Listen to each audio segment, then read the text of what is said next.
Bienvenue donc au Sénat et on va vous donner tout de suite la parole pour la présentation de votre rapport, en particulier sur l'année 2020, et puis sans doute quelques questions qui pourraient arriver au cours de la discussion. Et vous avez donc la parole.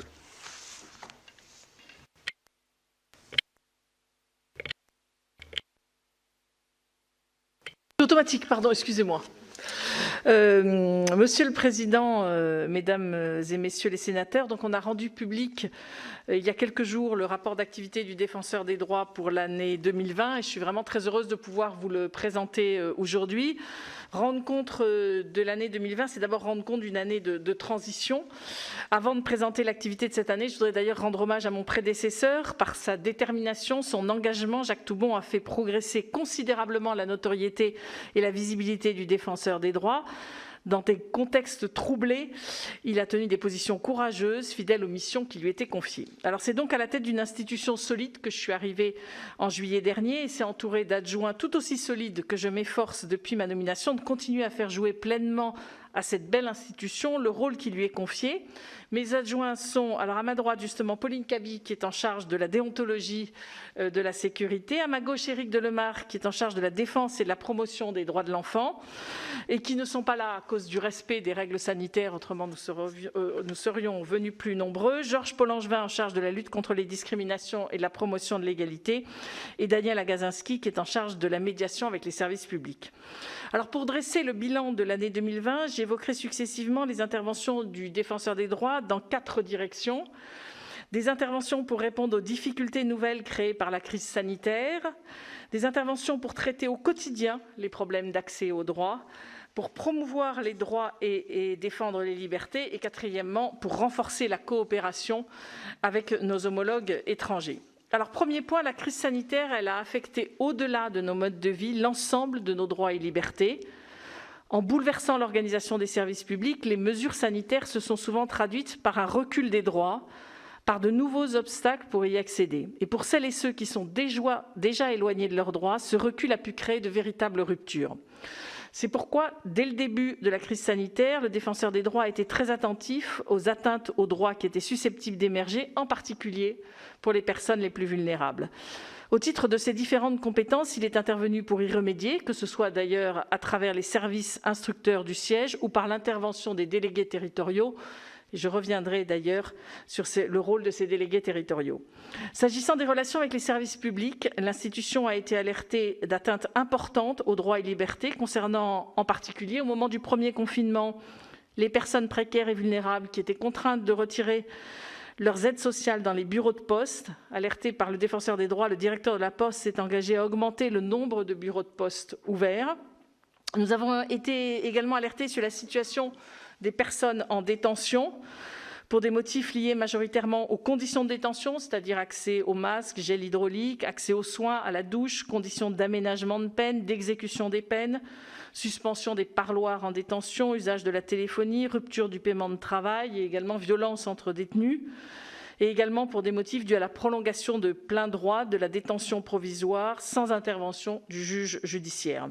Son contrôle, vous le savez, a finalement été rétabli par des arrêts adoptés en mai par la Cour de cassation. Pour pallier l'absence de délégués en établissement pénitentiaire, un numéro de téléphone dédié a été créé. Près de 5000 appels ont été reçus par ce biais.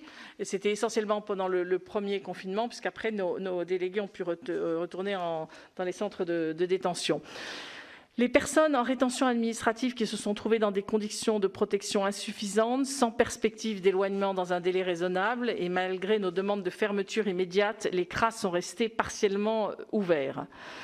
Les personnes également en demande d'asile qui se sont heurtées à la fermeture du dispositif d'enregistrement des demandes d'asile et à l'arrêt du fonctionnement de la plateforme téléphonique de l'OFII.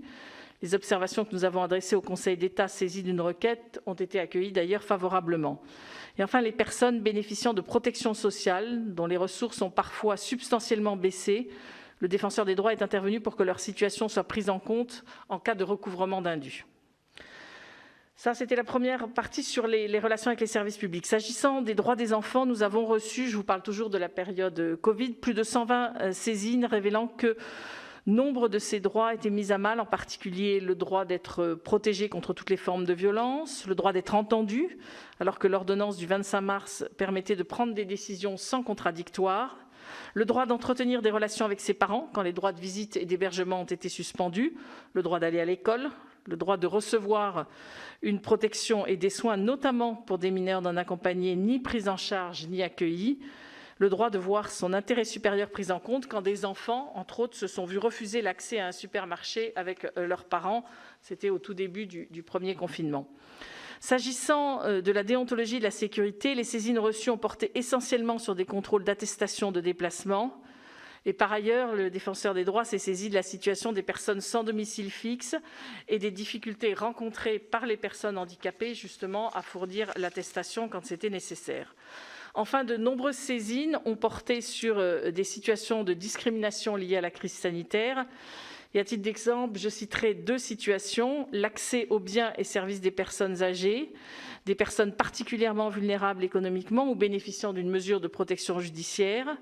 Celles-ci ont pu rencontrer des difficultés s'apparentant à des discriminations indirectes à travers, par exemple, les refus de paiement en espèces, atteinte au sujet de laquelle le réseau s'est particulièrement mobilisé, puisque ce sont ce genre de choses qui nous sont remontées directement par les délégués. Et enfin, deuxième exemple, les nombreuses restrictions ayant affecté les résidents des EHPAD, susceptibles de porter une atteinte disproportionnée à leurs droits et au respect du maintien des liens familiaux et sociaux. Les préconisations formulées au début du confinement restent d'actualité, en particulier la nécessité que les mesures prises à l'écart des EHPAD soient fondées sur un principe de prévention individuelle plutôt que sur un principe de précaution générale.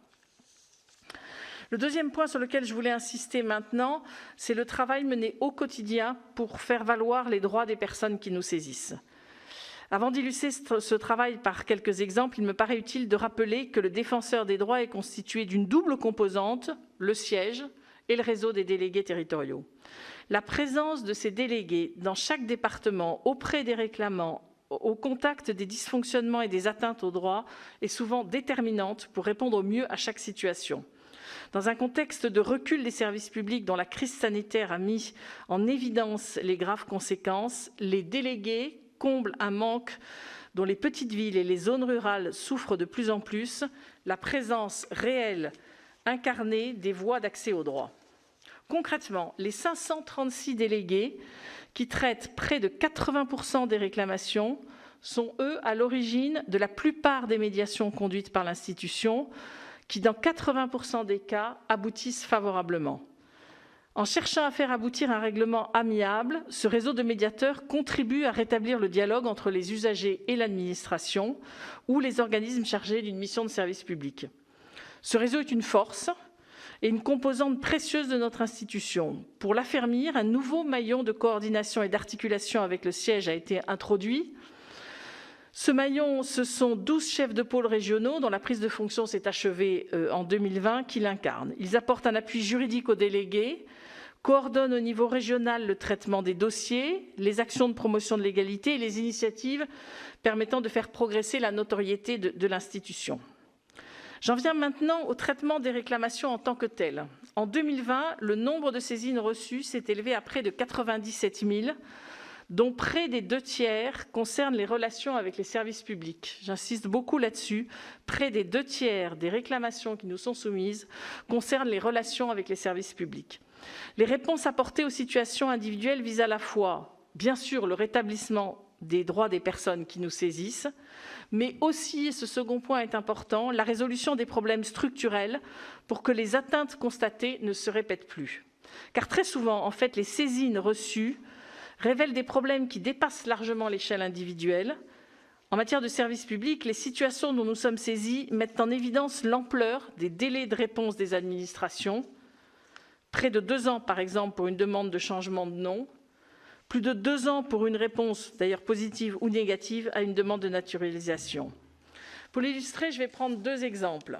D'abord, le cas du forfait post-stationnement. De nombreuses saisines ont fait état de dysfonctionnements importants, notamment des délivrances de forfaits de post-stationnement indus à des personnes qui étaient titulaires d'une carte de mobilité réduite et des retards, deuxièmement, dans le traitement des recours administratifs préalables obligatoires, entraînant des conséquences financières lourdes. Le Défenseur des droits a formulé des recommandations envers les collectivités territoriales afin que les usagers puissent être rétablis dans leurs droits. Dans un rapport publié en janvier 2020, il a préconisé notamment une meilleure information sur les modalités de stationnement et les tarifs, une meilleure formation des agents chargés de traiter les recours gracieux et l'exonération de paiement préalable à la saisine de la commission du contentieux du stationnement payant pour les personnes victimes de vol ou d'usurpation de plaques d'immatriculation ou de cession de véhicules. Le Conseil constitutionnel, saisi d'une question prioritaire de constitutionnalité sur ce sujet, a d'ailleurs jugé inconstitutionnelle la condition de paiement préalable à la saisine de cette commission. Le deuxième exemple que je voulais vous donner, c'est le traitement des discriminations, offre donc un deuxième exemple de la manière dont le Défenseur des droits entend apporter aux situations dont il est saisi des réponses non seulement individuelles, mais aussi structurelles. Les réclamations dont nous sommes saisis en matière de discrimination nous révèlent qu'elles revêtent parfois un caractère systémique. Elles ne résultent pas seulement d'actes individuels, elles sont aussi le produit d'inégalités collectives, de représentations, de préjugés et d'assignations qui traversent toute la société. C'est pourquoi, dans un rapport publié en juin dernier, le Défenseur des droits a formulé un certain nombre de recommandations pour aller au-delà de la simple résolution de situations individuelles. J'en releverai 3.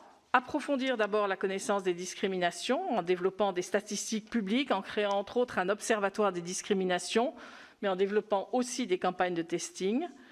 Deuxièmement, développer une politique ambitieuse en réalisant des audits réguliers au sein des organisations, en renforçant les obligations et aussi les sanctions. Et troisièmement, améliorer le traitement judiciaire des discriminations en rendant plus effective l'action de groupe et en appliquant des sanctions proportionnées et réellement dissuasives. Pour rendre plus visibles nos compétences en matière de lutte contre les discriminations et améliorer l'accompagnement des victimes, nous avons par ailleurs mis en place un nouvel outil grâce à des moyens humains et financiers renforcés. Vous en avez probablement entendu déjà parler et pris connaissance. Il s'agit de la plateforme antidiscrimination.fr qui a été lancée le 12 février dernier à la demande du Président de la République. Conçu et piloté en toute indépendance par le Défenseur des droits, ce nouveau service de signalement et d'accompagnement fonctionne de la manière suivante.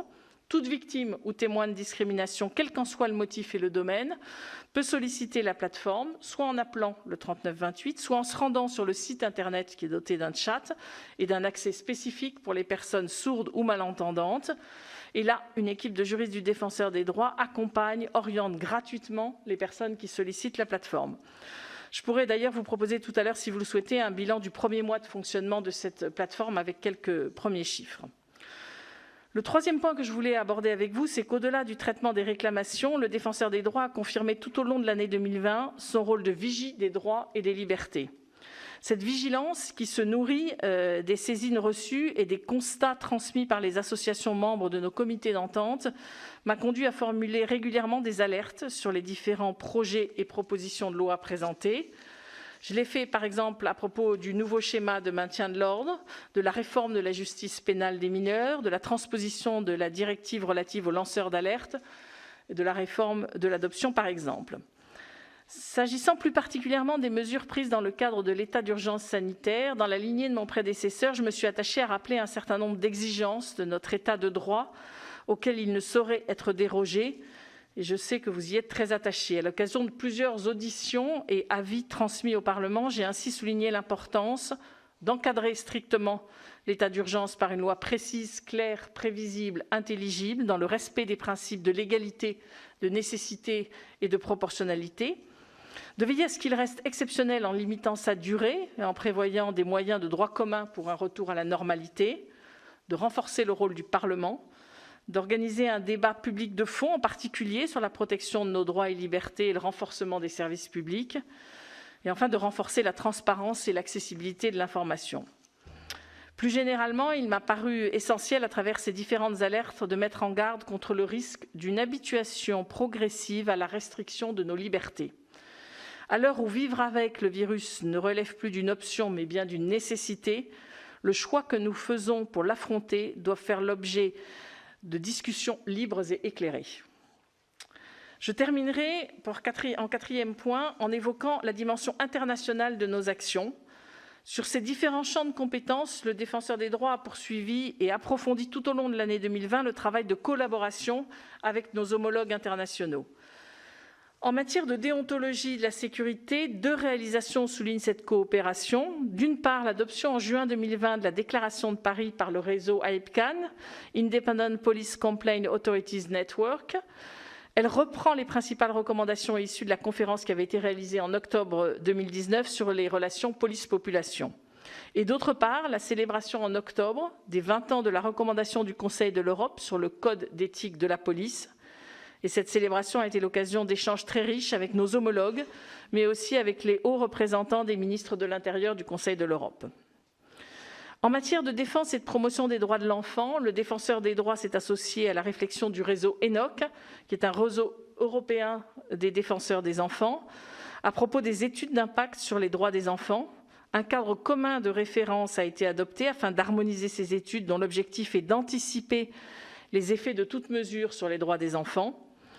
Le thème du rapport annuel sur les droits de l'enfant s'inscrivait pleinement dans cette thématique puisqu'il portait sur la prise en compte de la parole de l'enfant, une composante centrale des études d'impact sur le droit des enfants. S'agissant de la lutte contre les discriminations, le Défenseur des droits a poursuivi ses travaux au sein du réseau européen des organismes de promotion de l'égalité, Equinet, dont il est membre élu au conseil d'administration. Le Défenseur des droits a activement contribué aux initiatives portées par ce réseau à travers notamment un rapport sur l'inclusion des Roms et des gens du voyage, des publications sur les effets discriminatoires du recours au numérique et à l'intelligence artificielle en période pandémique pour l'accès aux droits et pour l'emploi des plus vulnérables. Et enfin, s'agissant de la protection des lanceurs d'alerte, le Défenseur des droits a poursuivi son implication dans le réseau des autorités européennes en charge des lanceurs d'alerte, NEWA. En particulier, les 2 séminaires organisés dans la perspective de la transposition de la directive européenne sur la protection des personnes qui signalent des violations aux droits de l'Union ont permis d'aboutir à des recommandations communes pour d'abord améliorer la lisibilité des dispositifs nationaux et renforcer les droits des lanceurs d'alerte. Je conclurai brièvement en insistant sur le point suivant. Ce rapport d'activité confirme à quel point le Défenseur des droits constitue un recours crucial pour toutes celles et ceux qui ne parviennent pas à exercer leurs droits. Il nous rappelle que le droit, s'il est bien le socle de notre démocratie, n'est rien sans les moyens mis en œuvre pour le faire respecter. Et en tant que Défenseur des droits, ma mission est précisément de faire en sorte que tous ceux qui en sont éloignés soient rétablis dans leurs droits. C'est un des éléments essentiels de la confiance dans notre démocratie. Je vous remercie et je suis prête à répondre à vos questions. Merci, Madame la Présidente. Eh bien, écoutez, oui, nous allons débuter une série de questions. Monsieur Danny Watebley a souhaité vous poser une question. Oui, bonjour, Madame la Défenseur des droits. Moi, je suis un peu surpris par votre prise de parole concernant le contrôler par la police dans certains cas. Vous avez interpellé le gouvernement là-dessus. Donc, un petit peu fort de faire des différences entre différents secteurs. Et mes questions par rapport à la sécurité vont être directes. Vous pouvez nous confirmer que par rapport au propos du Premier ministre, si vous ne pousserez pas la création de zones de non-contrôle, et je considère pour ma part que les forces de l'ordre sont garantes de la sécurité et de l'égalité de tous les Français devant la loi, et pouvez nous faire part de votre point de vue. Par ailleurs, on constate qu'ils sont souvent aussi également victimes d'attaques injustifiées. Quel soutien comptez-vous leur apporter? Merci, Monsieur Watebley. Monsieur François Bonhomme. Merci, Monsieur le Président. Madame la Présidente, d'abord, je me suis efforcé de lire votre rapport avec beaucoup d'intérêt, d'abord. Alors, c'est votre rapport, mais vous avez pris vos fonctions au mois de juillet, donc je ne sais pas dans quelle mesure vous revendiquez ou tel parti. Enfin, je pense que de par vos fonctions, vous serez à même de répondre à l'ensemble des questions. J'ai quelques questions, alors non pas sur ce que vous avez évoqué, mais sur ce que vous n'évoquez pas forcément d'ailleurs, qui pourrait peut-être rentrer dans votre champ de compétences. D'abord, j'aimerais que vous nous donniez l'occasion de préciser ce que vous n'avez dit ou pas dit concernant les zones de non-droit, enfin plutôt les zones que vous envisagez d'expérimenter sans contrôle d'identité. Vous avez indiqué devant la commission des lois de l'Assemblée nationale que vos propos étaient déformés ou mal compris. Or, si j'en juge votre interview, la recension qui a été faite en France Info, j'ai bien noté qu'il s'agissait effectivement d'expérimenter des zones sans contrôle d'identité. Donc j'aimerais que vous expliquiez à nouveau là-dessus clairement sur ce que vous entendiez par là, le cas échéant. Et cette intervention venait à propos des contrôles d'identité. Et d'autres interventions laissent entendre qu'il y a un continuum, j'allais dire, sur votre analyse, parce que vous dites que les contrôles d'identité, si j'ai bien compris, ne servent à rien pour l'essentiel. Là aussi, peut-être vous aurez l'occasion de préciser. Mais j'aimerais savoir comment vous resituez, dans ce cas-là, l'action de la police, qui évolue dans des conditions extrêmement difficiles, qui sont régulièrement agressées, qui sont régulièrement prises à partie ou l'objet de tirs de mortier comme à Trappes dernièrement, qui sont l'objet de menaces permanentes. Et pourtant, et vous-même vous y participez, ils sont formés de manière régulière pour agir dans des conditions de plus en plus difficiles. J'aimerais savoir comment vous conciliez ça avec ce pouvoir d'appréciation qu'on doit, me semble-t-il, laisser aux forces de police pour juger de l'opportunité ou non d'user de son droit de contrôler les identités des personnes sur la voie publique. Ça, c'est une première chose. La deuxième chose sur laquelle j'aimerais vous interroger, c'est sur l'UNEF. L'UNEF a eu des propos par la voix de sa présidence tout à fait étonnants, puisqu'elle reconnaît, sans difficulté d'ailleurs, l'organisation de réunions non mixtes. Donc, en gros, enfin pas en gros, en clair, l'organisation de réunions selon l'origine, la couleur de la peau, selon l'origine des participants. Il me semble là qu'il y a un élément assez caractérisé de ce qui relèverait d'une discrimination. Donc j'aimerais savoir, sauf erreur de ma part, vous n'avez pas fait de déclaration publique ou de communiqué de presse dans ce sens. Est-ce que vous entendez intervenir dans la discussion, le cas échéant, user de votre pouvoir d'autosaisine? Et dans le cas contraire, pourquoi vous considéreriez, si ce n'était pas le cas, que ça ne justifie pas de votre cas de vous autosaisir de cette discussion? Voilà. Et puis dans votre rapport, que je lui ai beaucoup d'intérêt, toujours à la page concernant les discriminations, vous évoquez la situation de jeunes qui en 2020 ont été accompagnés, j'allais dire, devant le tribunal judiciaire. 17 jeunes gens qui sont allés devant le tribunal judiciaire pour pratiques discriminatoires lors de contrôle d'identité. Et voici ce que vous dites, puisque ces observations ont porté sur l'analyse des situations faisant l'objet du recours sur la base de faits résultant de l'enquête du tribunal judiciaire et du dossier.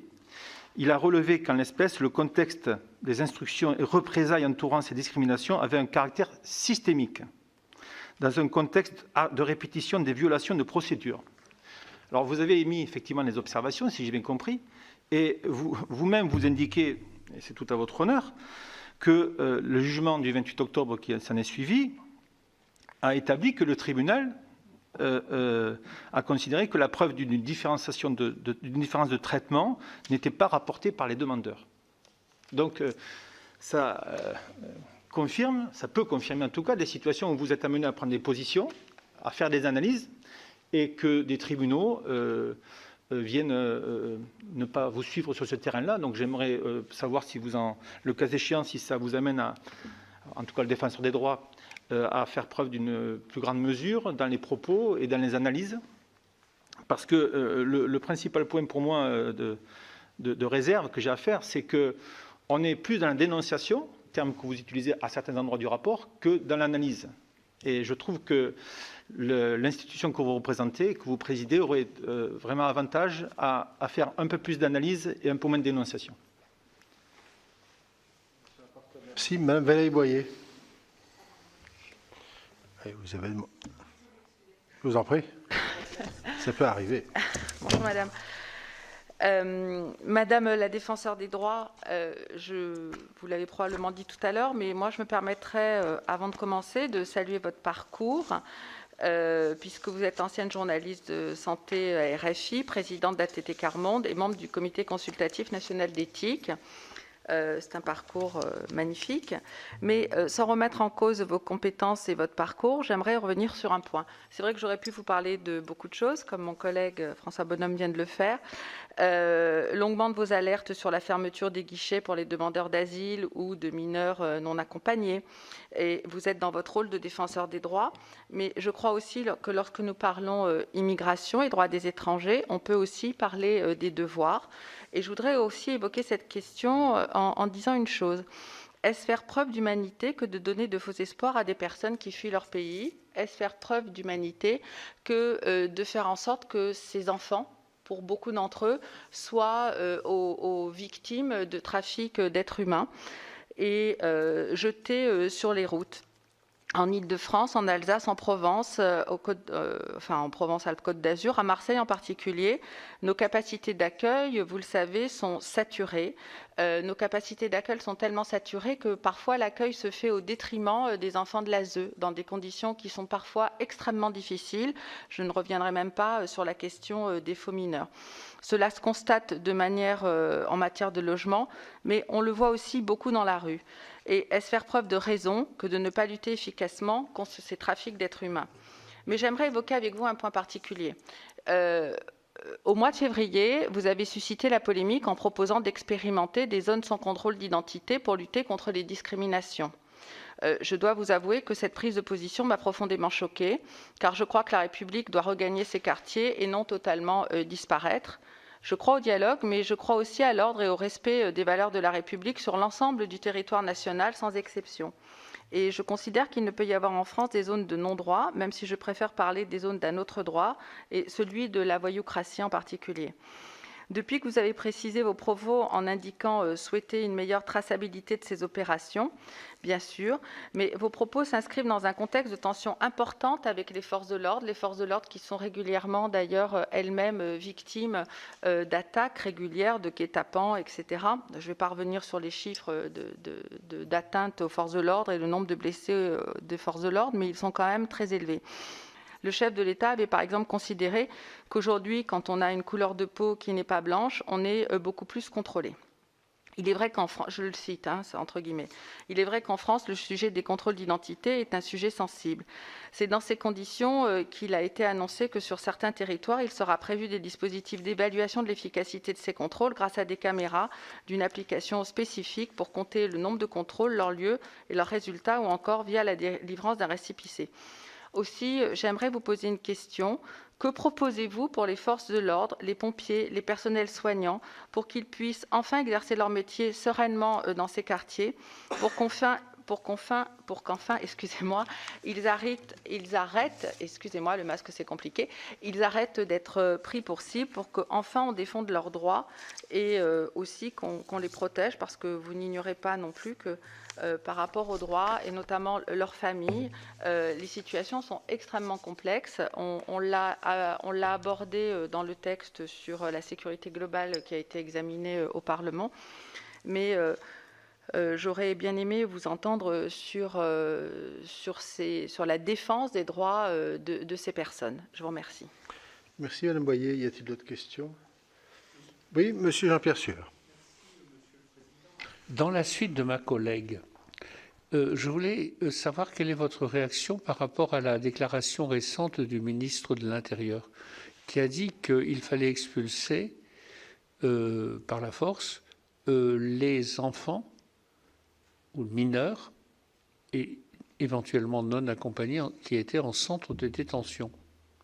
Or, je crois que le droit ne permet pas d'expulser des mineurs. Donc, qu'est-ce que vous pensez de cette déclaration et est-ce que vous avez l'intention de réagir par rapport à cela ou peut-être l'avez-vous déjà fait? Merci, Monsieur Sueur. D'autres questions? Moi, j'en ai peut-être une, Madame la Présidente. La défenseure, pardon, excusez-moi. C'est presque pareil que présidente. Votre désignation est récente, ainsi que celle d'ailleurs du contrôleur général des lieux de privation de liberté. Ma question porte un peu sur les relations entre les deux institutions et entre vous, pas les relations personnelles qui n'ont aucune importance naturellement, mais les relations, parce qu'il peut y avoir quand même une notion de chevauchement sur les compétences et sur l'exercice des recommandations ou des contrôles que vous pouvez faire.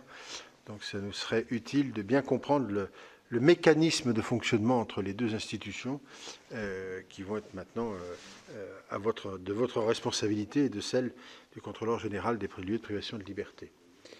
Et M. Kerrouche qui se manifeste. Merci, Monsieur le Président. Madame la Présidente, peut-être parce que votre rapport est important, notamment sur la thématique des discriminations. Je ne voudrais pas que certaines prises de parole laissent penser que celles-ci n'existent pas. Peut-être vous pourriez nous retracer un tableau aussi des discriminations qui existent, de la façon dont elles sont quantifiées, et aussi donc de la perspective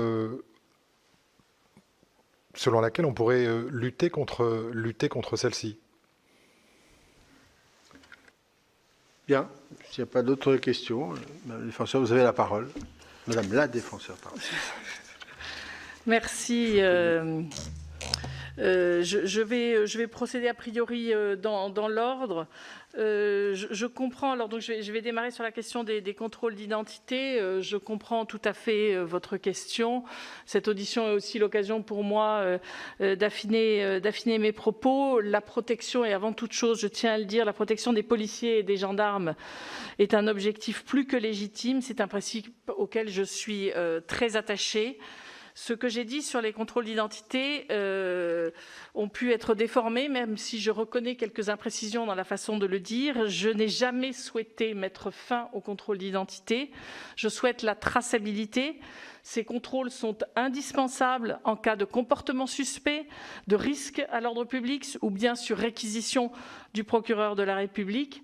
La population doit être protégée avec un maintien de la présence de la police. Et je vous redis que je suis consciente des difficultés dans lesquelles interviennent les policiers pour exercer leur mission.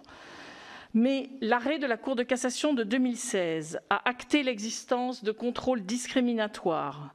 Le contrôle d'identité doit être motivé, mais en fait, on n'a pas de traçabilité. Donc, c'est impossible de savoir si c'est motivé. Il y a pour moi une nécessité d'évaluation. Aujourd'hui, nous ne savons pas combien de contrôles sont effectués, à quel endroit, à quelle heure, pour quel motif et pour quel résultat.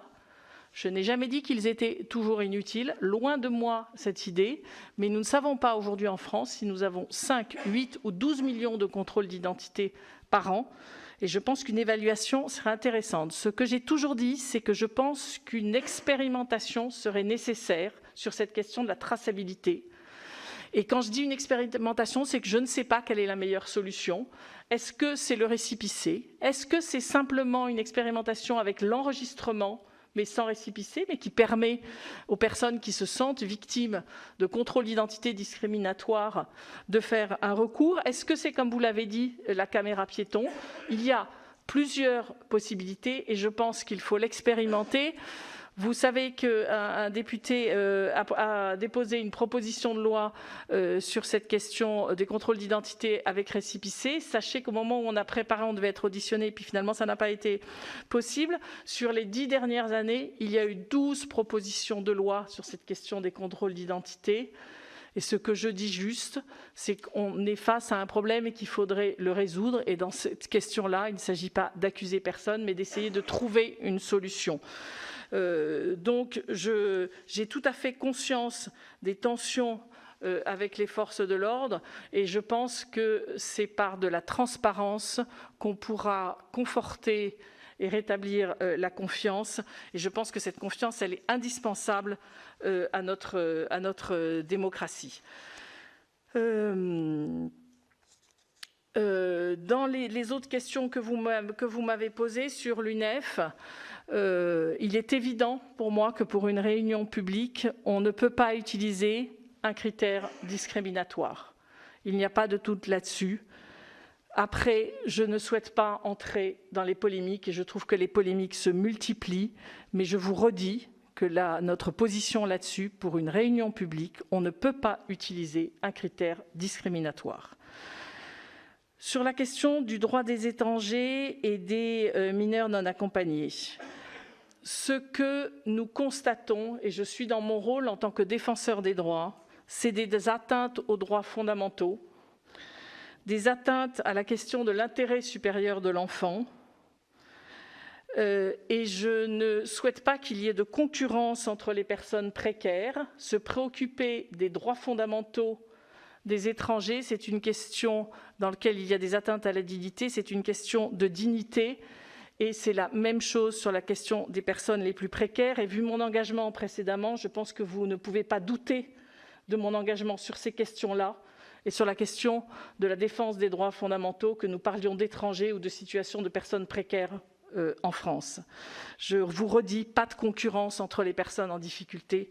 Je ne pense pas que ce soit la façon de résoudre cette question. Je suis, comme vous, très inquiète de la question du trafic d'êtres humains. Je partage complètement votre inquiétude, mais je vous redis la question du respect et des atteintes, pour le coup, aux droits fondamentaux que l'on voit sur ces populations étrangères et sur ces mineurs non accompagnés me paraît inquiétante. Et je suis, comme vous aussi, inquiète, donc je vous le dis, sur ces trafics d'êtres humains.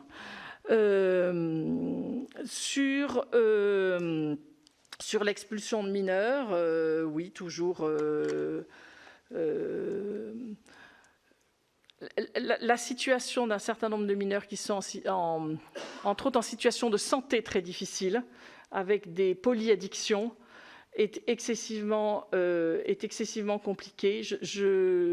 La solution n'est absolument pas simple, mais je ne pense pas qu'il faille non plus raisonner en termes sur l'ensemble des mineurs non accompagnés qui sont dans cette situation-là, mais nous sommes confrontés à des mineurs non accompagnés qui viennent entre autres d'Algérie et du Maroc, et avec de forts problèmes, avec de graves problèmes de dépendance. Sur la question, je ne sais pas si j'ai répondu à tout, il y a un mot où je n'arrive pas à me relire sur ce que j'ai noté sur une des questions. Sur les discriminations, je peux vous dire un mot sur la plateforme. Au bout d'un mois de fonctionnement, on a eu à peu près 11 000 contacts. Là-dessus, 3 000 personnes qui nous ont appelés, donc le numéro de téléphone, le 3928, et 1 000 chats.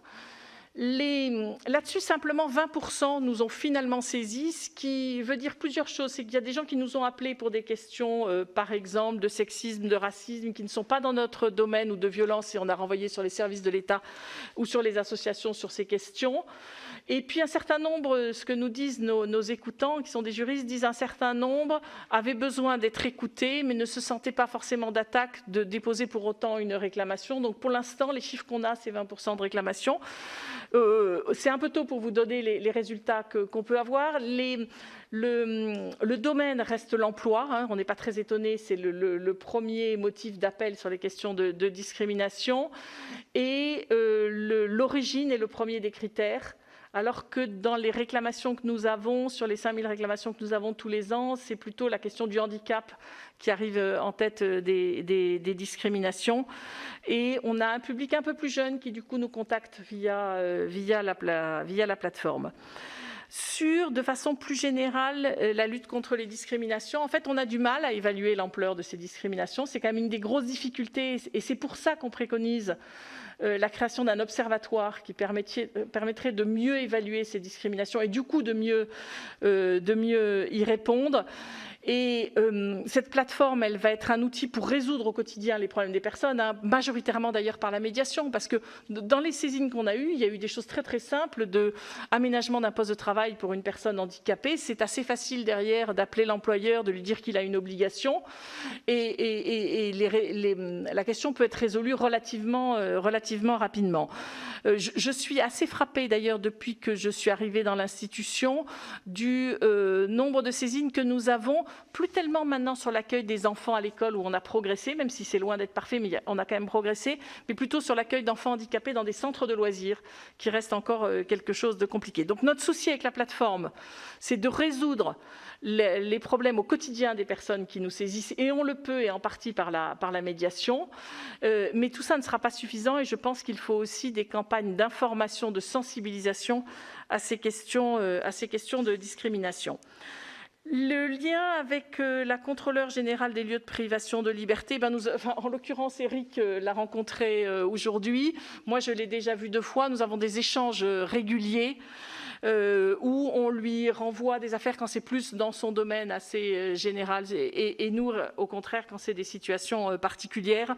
Honnêtement, là, le travail se fait, est très fluide, et depuis longtemps fluide avec cette institution, et entre nos deux institutions, on n'a pas de problème particulier. Tu veux peut-être rajouter quelque chose, Éric, sur ton rendez-vous avec Dominique Simoneau? Merci. Je voulais juste d'abord rappeler que la France, dès 1990... Il y a un petit bouton au pied du micro éventuellement. Voilà. Merci. Je voulais juste rappeler que la France, quand même, de manière importante, de le rappeler, a signé dès 1990, a ratifié la Convention internationale des droits de l'enfant de 1989. Un de ces 4 grands principes, c'est la non-discrimination des enfants, que ce soit dû à leur origine, leur couleur, le sexe ou leur religion. Dans son article 22, le droit des enfants étrangers, lorsqu'ils sont privés temporairement ou définitivement de leur famille, de bénéficier de la même protection de tous les enfants, et rappeler également que lorsque les enfants mineurs non accompagnés sont confiés à l'aide sociale à l'enfance, nous sommes régulièrement saisis pour des défauts d'accès à la santé et à l'éducation qui laissent quand même penser que ces enfants sont d'abord perçus comme des étrangers avant d'être perçus comme des enfants. Bien. Madame Boyer, je crois que vous avez redemandé la parole.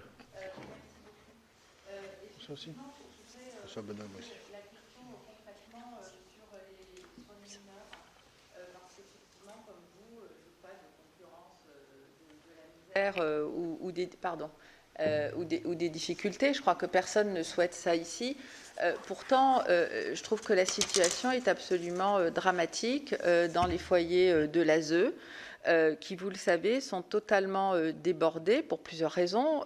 Une des raisons, c'est que l'État ne remplit pas ses obligations en termes financièrement, qu'un mineur étranger non accompagné coûte à peu près 50 000 € par an, rien que pour l'hébergement au sein des départements, et qu'on est confronté au fait qu'on met ces enfants qui sont parmi les plus fragiles, les plus discriminés, ceux qui ont besoin de plus de protection puisqu'ils sont dans ces foyers, on les met en contact avec des mineurs ou des soi-disant mineurs, et là je voudrais en venir à ça, qui ont vécu des situations extrêmement compliquées puisqu'ils ont été envoyés en Europe, ils ont fait des traversées très difficiles, et je pense que ça les met dans des situations périlleuses. C'est le premier point. Le deuxième point, au niveau de la défense des droits de ces mineurs et au niveau aussi de la défense des droits des nôtres, ces personnes qui font partie des trafics d'êtres humains, je me permets juste de rappeler que le trafic d'êtres humains dans le monde, c'est 32 milliards de dollars, c'est ce qui rapporte le plus après la drogue et le trafic d'armes, donc c'est pas rien, c'est une véritable organisation.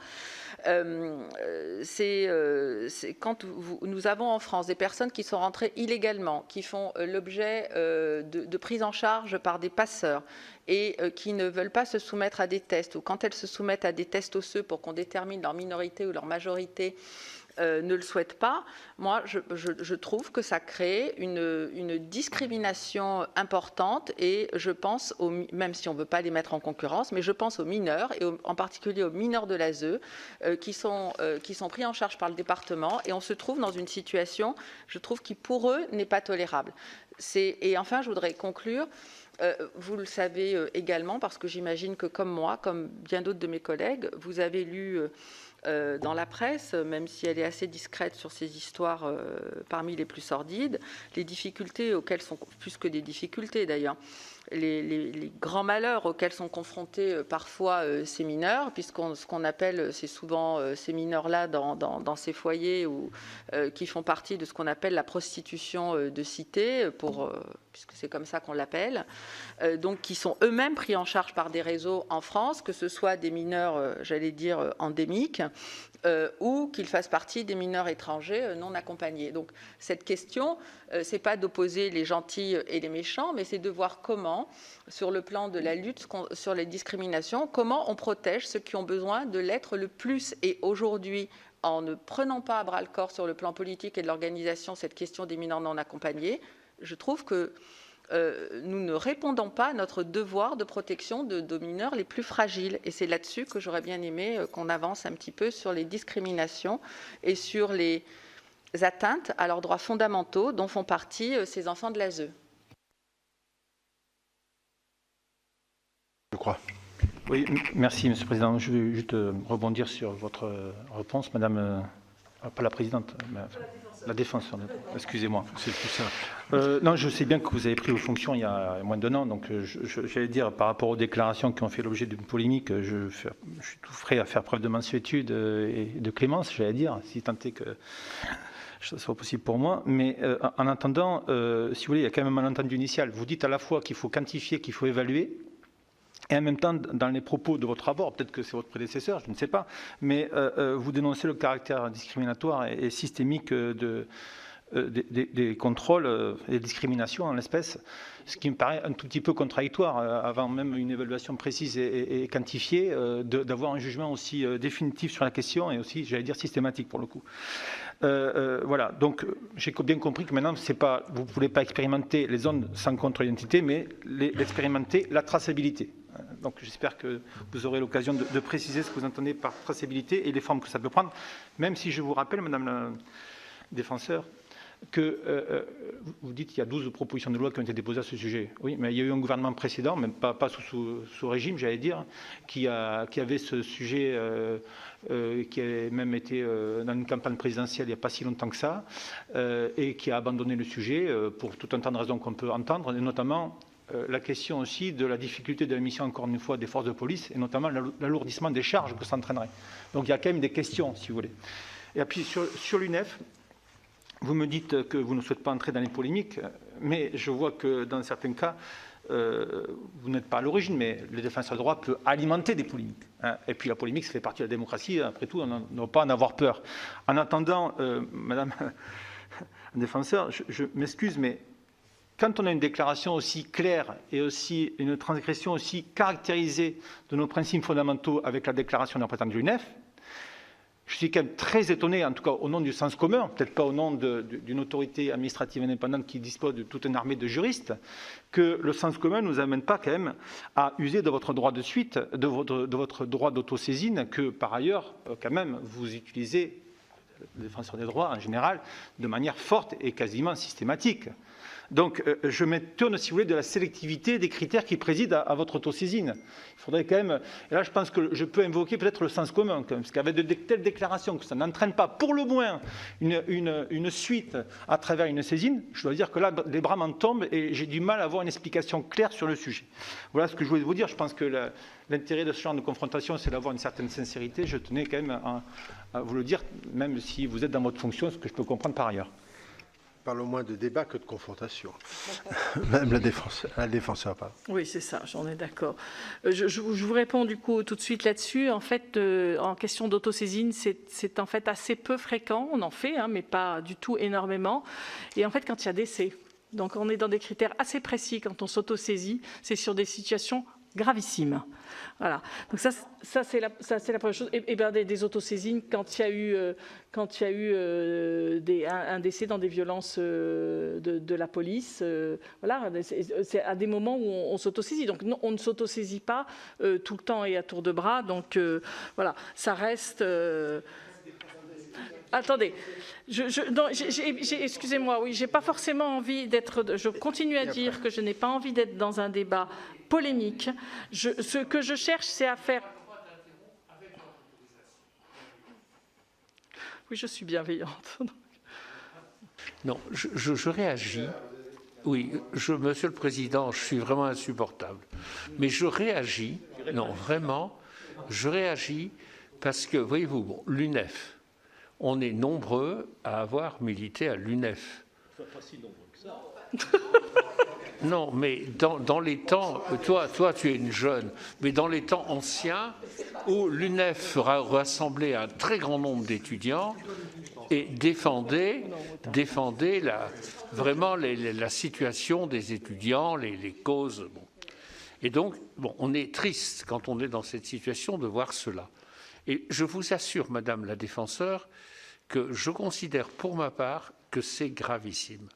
Le fait que dans la République française, un mouvement de jeunesse organise des réunions où il y a les Noirs d'un côté, les Blancs de l'autre, c'est quelque chose qui est totalement gravissime. Et c'est pourquoi je me suis permis de vous interpeller et même de vous interrompre, Madame la défenseure, et pardonnez-moi, je pense que ce serait justifié qu'il y ait une déclaration extrêmement précise, comme l'a demandé M. Bonhomme, de cette chose qui est contraire vraiment au vivre ensemble, et puis contraire à la Constitution, totalement. Bon, excusez-moi, j'arrête. Merci de votre intervention. On redonne la parole à Madame la défenseure. Je vous redis ce que je viens de dire, et ma déclaration est très solennelle. Pour une réunion publique, on ne peut pas utiliser un critère discriminatoire. Je vous le redis, pour une réunion publique, on ne peut pas utiliser un critère discriminatoire. Je pense que ce que je dis est assez clair. Sur la question des contrôles d'identité, je vais du coup laisser la parole à Pauline Caby, en charge de la déontologie des forces de sécurité, pour poursuivre la réponse. Vous redire qu'en 2016, un arrêt de la Cour de cassation a reconnu l'existence de contrôles d'identité discriminatoires. Je ne fais que redire ce qu'a dit la Cour de cassation. Mais ce que je dis aussi, c'est qu'il y a une question d'évaluation et qui est excessivement compliquée puisqu'il n'y a pas de traçabilité. Donc on en revient à la question de la traçabilité. Et je suis tout à fait, je remarque comme vous, et c'est bien pour ça que je l'ai dit, que ça fait 10 ans que ce problème est soulevé et 10 ans qu'il n'y a pas de solution. Je repense que c'est la question de l'expérimentation qui permettrait de savoir quelle est la meilleure solution. Pauline, je te laisse continuer, Pauline Caby, sur la question des contrôles d'identité. Oui, sur les contrôles d'identité et plus précisément, puisque ça a été évoqué à l'occasion de plusieurs de vos questions sur les contrôles d'identité discriminatoires et l'intervention du défenseur des droits devant le tribunal judiciaire de Paris, dont il est rendu compte dans le rapport annuel. Je voudrais quand même dire de manière très précise et très claire que ce ne sont pas, ce sont des interventions, ce ne sont pas qui se font sous forme, c'est prévu par la loi organique, sous forme d'amicus curiae, donc pour éclairer le tribunal. Et donc, ce ne sont pas des dénonciations.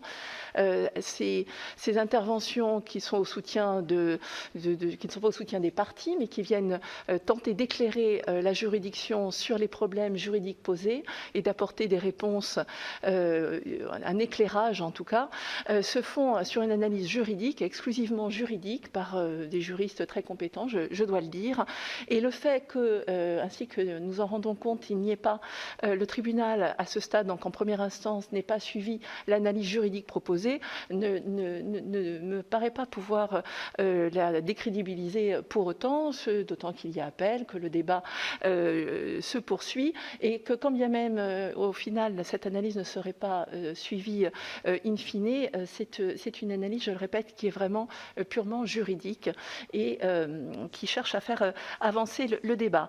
Deuxième point sur cette affaire dont nous rendons compte et où il est question de discrimination systémique, c'est un terme employé à propos de cette affaire précisément, donc d'un cas particulier, d'un cas unique, et ça n'est absolument pas la dénonciation quelconque et généralisée, généralisable de discrimination systémique dans la police. Ça n'est absolument pas le sens de cette intervention devant le tribunal et de cette formule.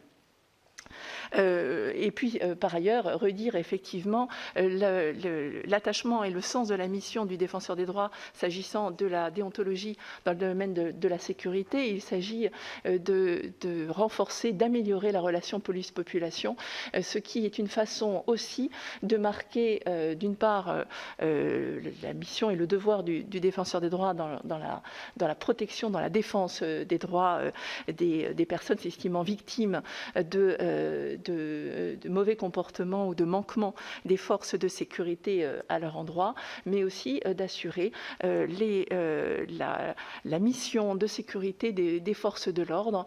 Et nous y sommes très sensibles, et c'est ainsi que nous marquons notre soutien par cette volonté qui est dans l'intérêt de tout le monde, et à commencer par la démocratie, d'améliorer la relation police-population.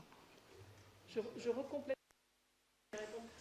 Juste de façon plus générale, Sur les 122 observations que nous avons pu faire devant les tribunaux, nous avons été suivis dans 2 tiers des cas.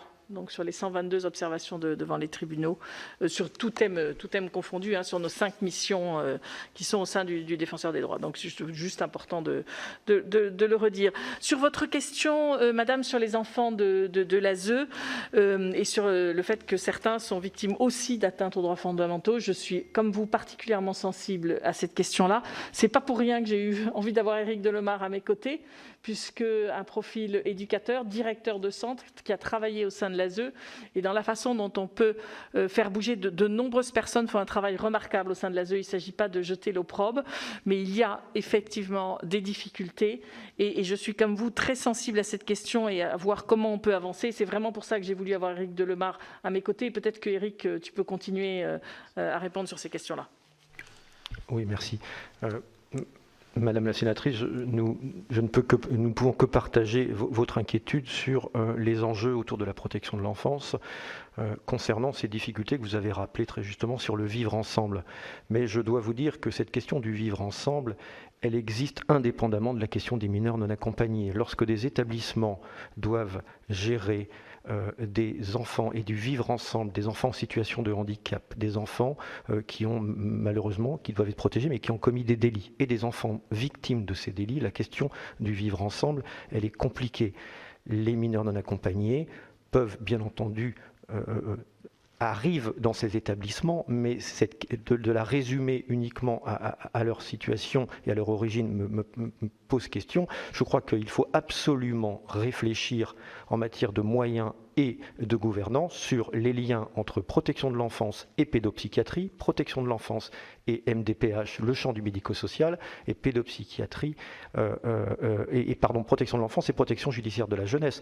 En fonction des territoires, il n'y a plus d'établissement de la protection judiciaire de la jeunesse, il n'y a plus de pédopsychiatres, et quand il y en a, parfois c'est uniquement en ambulatoire, c'est pas en hospitalisation, et qu'effectivement, les équipes d'établissements de protection de l'enfance, du secteur associatif et des foyers de l'enfance font un travail majoritairement formidable.